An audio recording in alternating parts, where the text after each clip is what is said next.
Maayos at matagumpay na naisagawa ang ceremonial launching ng Community Assistance, Safety and Support Network sa lungsod ng Cauayan, Isabela. Alamin ang detalye ng report mula kay Patrol Woman Geraldine Colico.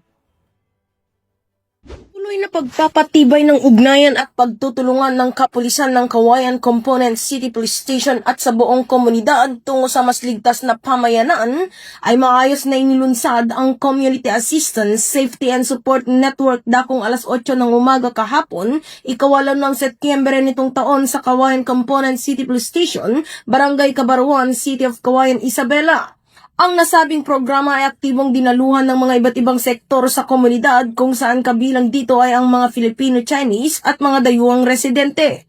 Sinimula ng programa sa pamamagitan ng isang mataimtim na panalangin na sinundan naman ng maalab na pagbati ni Police Major Christian M. Felix, Deputy Chief of Police ng Cauayan Component City Police Station.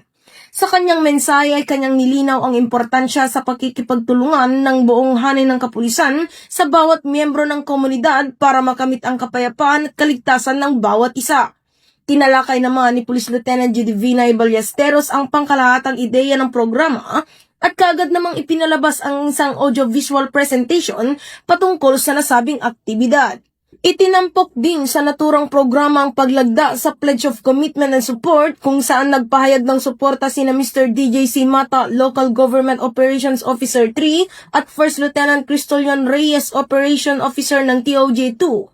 Dumalo rin sa programa sina Miss Marifedi Camaging, Property Custodian ng Nansing School, na kumatawan kay Mr. Winster D. Puwa at Mr. Modesto Dumrique, POC Focal Person, na kumatawan naman kay Honorable Cesar D. Jr. City Mayor. Bilang hudyat ng formal na pagbubukas ng programa, isinagawa ang ceremonial ribbon cutting.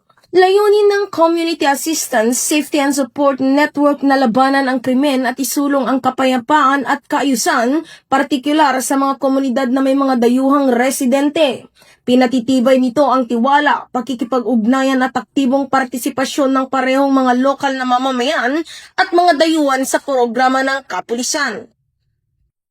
Mula dito sa lalawigan ng Isabela, ako ang inyong Police News Network Correspondent, Patrol Woman Geraldine Colico, alagad ng batas, tagataguyod ng Balitang Pulis.